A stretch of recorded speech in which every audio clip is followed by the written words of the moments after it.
To My Derelict Favorite. Chapter 4. Countess Erinyes. She was a socialite who worked with Madame Harmonia, recommended by the butler. Her husband passed early, and her only daughter was already married and had left home.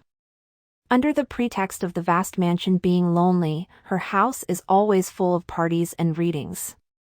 A person who is troubled even if deeply entangled, but cannot be completely turned away. And crucially, her mouth is pretty light. How far should I go to wrap this up? Therefore, it is foolish to confide my identity to her straightforwardly. I should hide what I want to hide properly and reveal what I want to reveal. The skill of concealing is also essential. The most important thing for me is how much Countess Erinyes has a good feeling for Diana.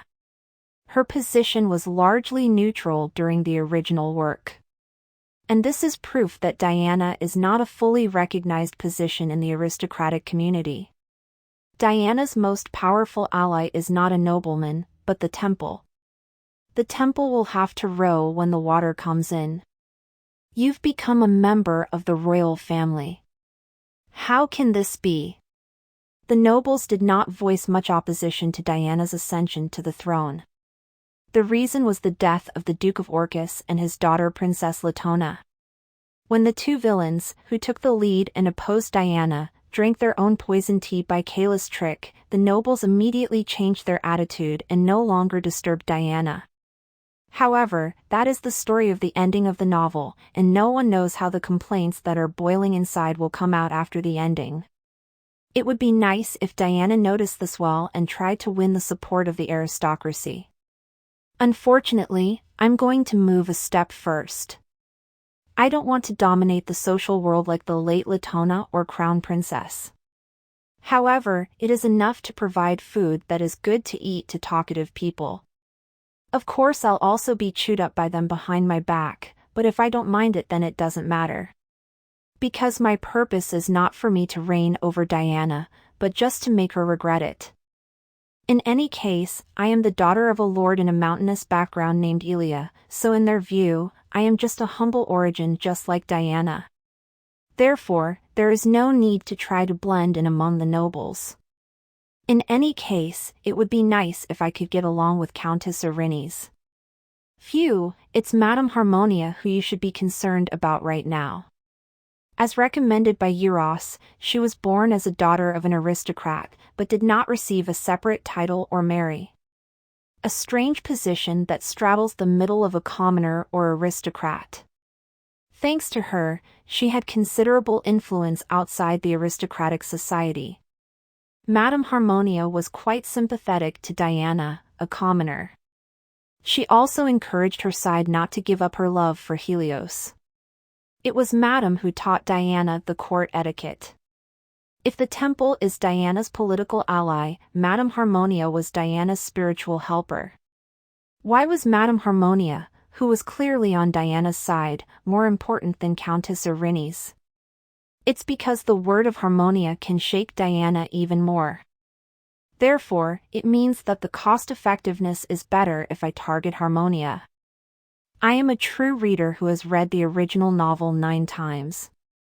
I am fully aware of the likes and dislikes of Countess Erinyes and Madame Harmonia, so I'm confident in winning their favor. The butler said he would contact Madame Harmonia first, but I shouldn't just wait. I, like Diana, who has risen from commoner to aristocrat, should not give Madame the impression of being arrogant. I also left the mansion modestly in time for the butler's messenger to depart. The butler and the lady-in-waiting were informed of the trip, but they did not specify the destination. After a long time, I dragged my own carriage and headed alone to a downtown salon. Welcome. Well. The staff at the salon greeted me very gently, but hesitated about my name. He kindly presented his business smile. Oh. I smiled quietly at the wide-eyed employee. I want to see Madame separately. Oh, I see. Just a moment, please. The staff rushed into the room. I like it because it's not slow. Standing like that for a moment, a woman who lifted the hem of her dress gracefully approached me with a measured step. Just as she opened her mouth, she put her finger to her lips and signaled for silence. Eventually, Madame lowered her voice and spoke in a whispering volume. Lady Hestia, Marchioness. I'm sorry I came all of a sudden. Can I talk to you in a quiet place for a moment?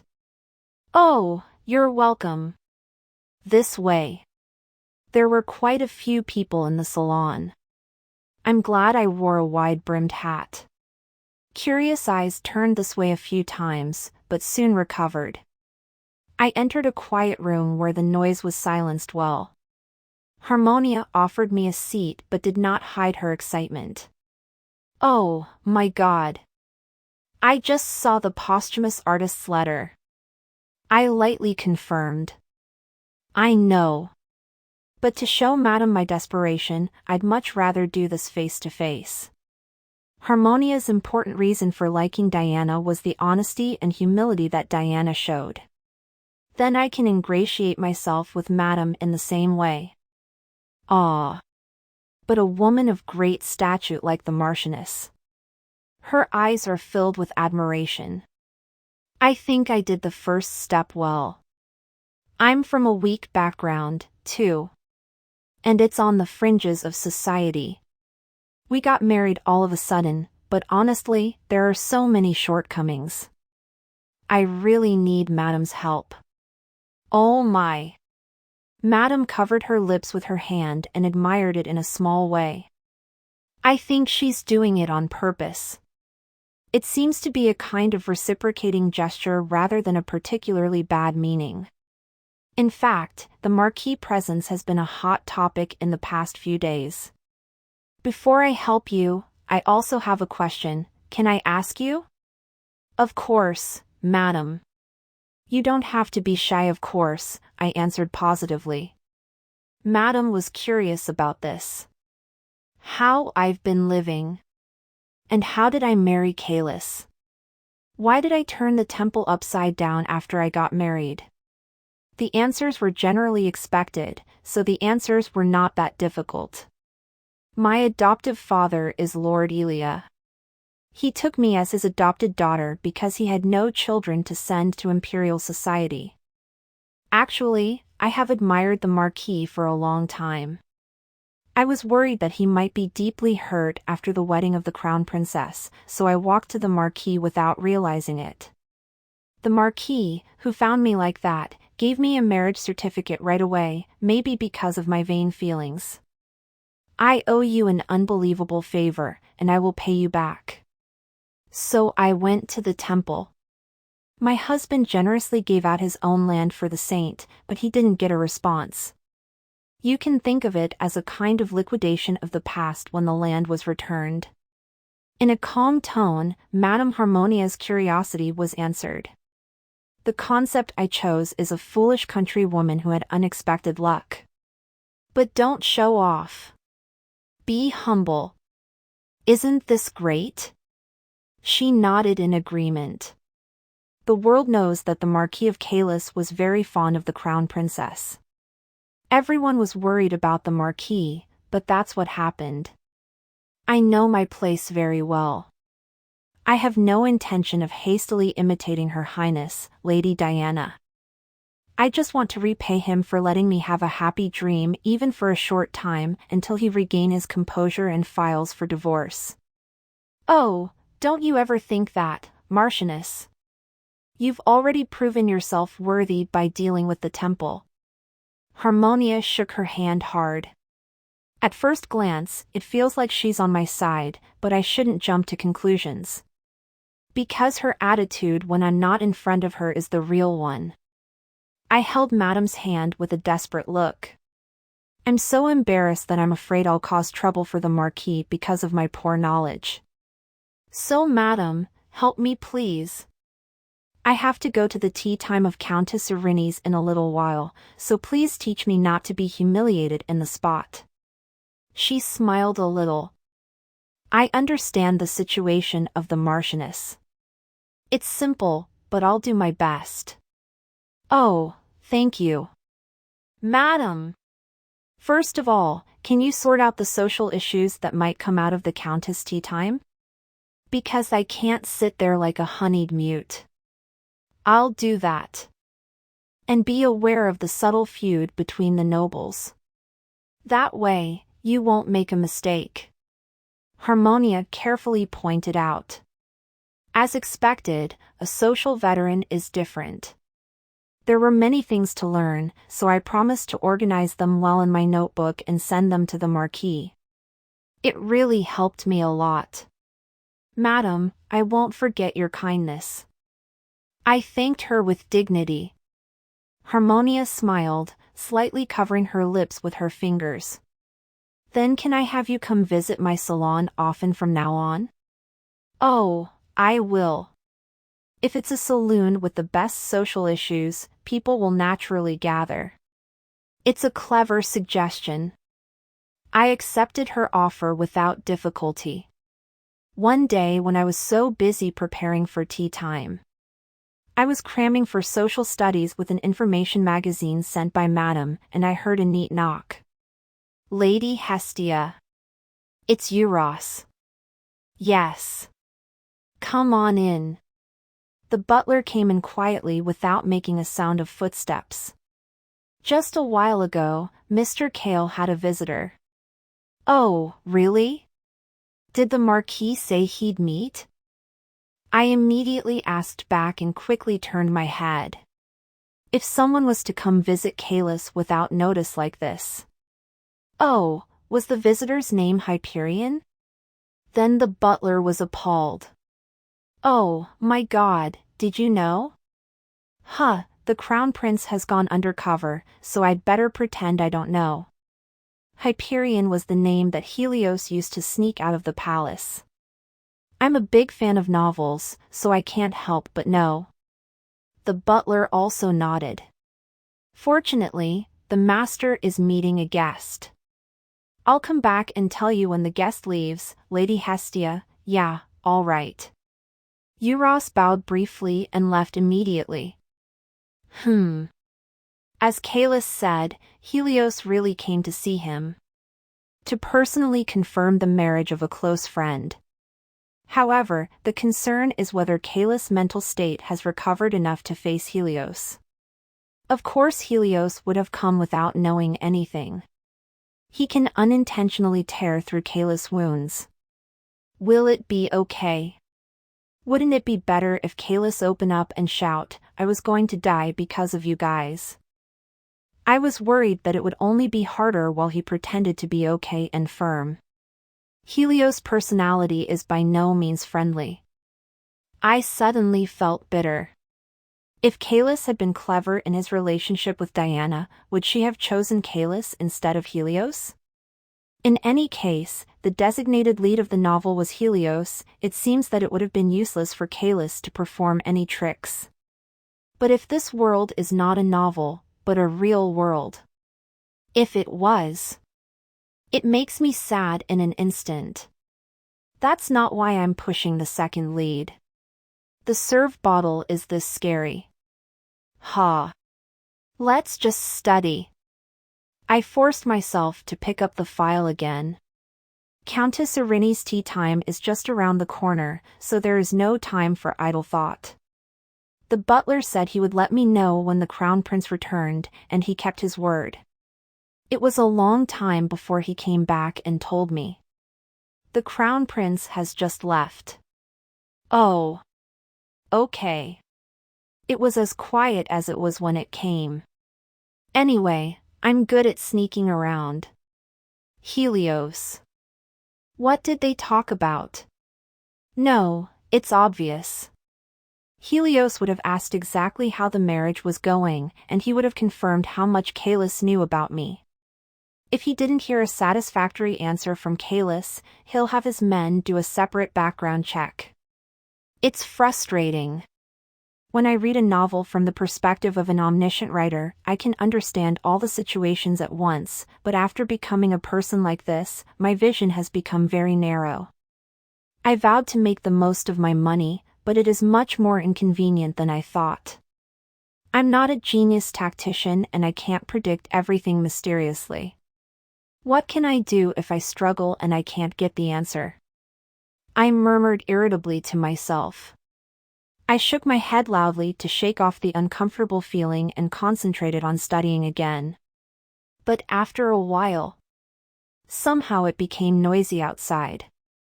I covered the information sheet for a while, and I came out the door. Butler. However, instead of the butler who once called me, he appeared in front of my eyes with urgent expressions and his doctor. What? Doctor? For a moment, my heart sank. Caelus had just been there, so I had a bad feeling. Instead of calling for a servant who ran busily, I followed them to the bedroom of Caelus. Exclamation point. And when I finally entered the room, I was appalled. A sharply broken piece of glass, a blood-stained room and Caelus, with a couple of servants clinging to him. His hands were red, too. I murmured hastily. Hey, what the hell is this? The butler, who appeared before me, shouted in a bewildered tone. Master! The doctor focused professionally on his duties regardless of the disturbance around him. He held the trembling hands of Caelus with force. Please bear with it even if it hurts. Ugh. At the same time as the doctor's words, a painful groan came out of Caelus. With me standing stunned, Butler Euros came to his senses first. What the hell is going on? Nothing happened until just a moment ago. A servant answered immediately. He suddenly punched the terrace door. B hurt his hand badly because of it, of course. The doctor who was wiping the blood suddenly intervened. It's just a little bleeding, but it's not a big wound. Don't worry. Oh. It was only then that the tension was relieved. I almost sat there, but I managed to get through it. The Marquis. The face of my favorite was pale and distorted. He was biting his lips as if he were holding back something was about to burst. Did Caelus' visit have any impact on him? I wonder if he inadvertently stuck a dagger in Caelus, as I feared earlier? He may have hurt himself with indifferent words, knowing that he was still the same Caelus he used to be. 50,000 thoughts fluttered in my head. I even blamed myself for thinking nothing would happen.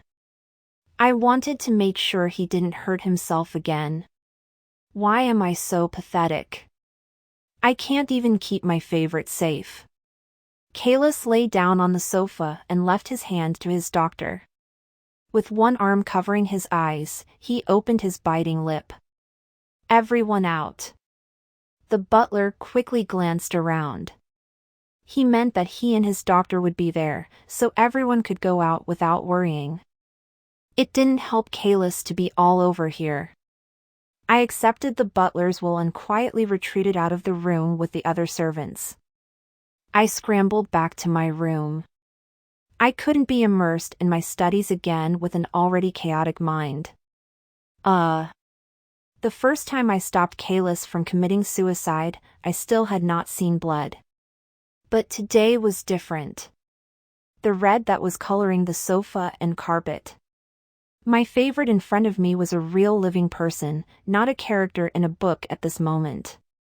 I quickly wiped the tears from my eyes. I have to calm down first. The life and death of Caelus is now entirely in my hands. Whoa. As I tried to calm my heart by taking a deep breath several times, the maid, Clarice, appeared with a polite knock. Madam, are you all right? Oh, Clarice. Come on in. She looked at me with pity and said. You must have been very surprised, Lady Hestia. The butler told me to get some tea. Ha. Thank you. These attentive people. My heart was touched by the consideration for me. The doctor said it was the result of the sudden sensitivity and the instantaneous excitement. They say he'll get better soon if he takes a rest and stays absolutely stable. Don't worry too much, ma'am, and let your heart rest. Yes. Was it a temporary hysteria? Even so, I am worried. What prompted Caelus so much? I'm going crazy wondering what you talked about with Helios. Who? I breathed a long sigh. Anyway, I think I need to rest now. A few days after that, Clarice said with care. The thief who made noise in the capital for months was finally caught. Oh, really? I'm sure Diana and Helios have heard the news. Now do you have any doubts about me? I walked to the window with a cup of tea. The garden view from here was quite spectacular, so it became a habit from some point on. By the way. What's wrong, Hestia? My lady-in-waiting responded to my voice.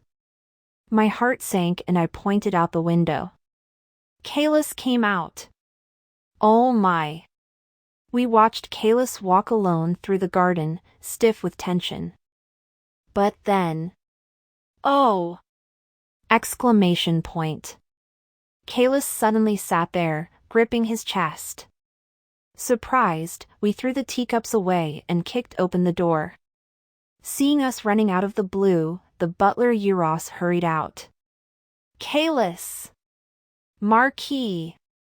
Caelus was crouching on the garden stone, breathing heavily with a distressed look and frown. The butler quickly helped him. Are you all right? His face turned pale. I shouted urgently at the maid's house. Clarice! Call the doctor. Come on! Yes, ma'am. She ran back to the way she had been running. The butler hurriedly took off his jacket and covered Caelus with it.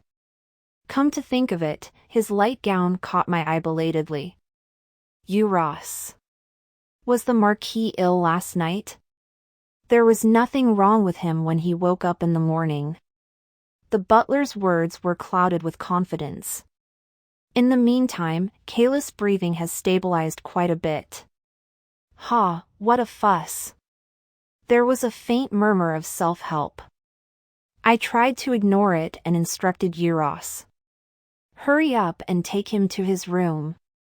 Yes, my lord. Can you stand up? Instead of answering, Caelus slowly raised himself. That's enough. But you can't believe what the patient says. Despite his cold attitude, I and the butler doggedly followed as if they were ducklings. Clarice, who rushed to the scene, and Marquis Doctor. The quiet mansion turned upside down in a flash. We all went into Caelus' bedroom. The doctor examined him as everyone watched. Caelus murmured sulkily, leaning languidly against the sofa. It was just a moment of tightness in my chest.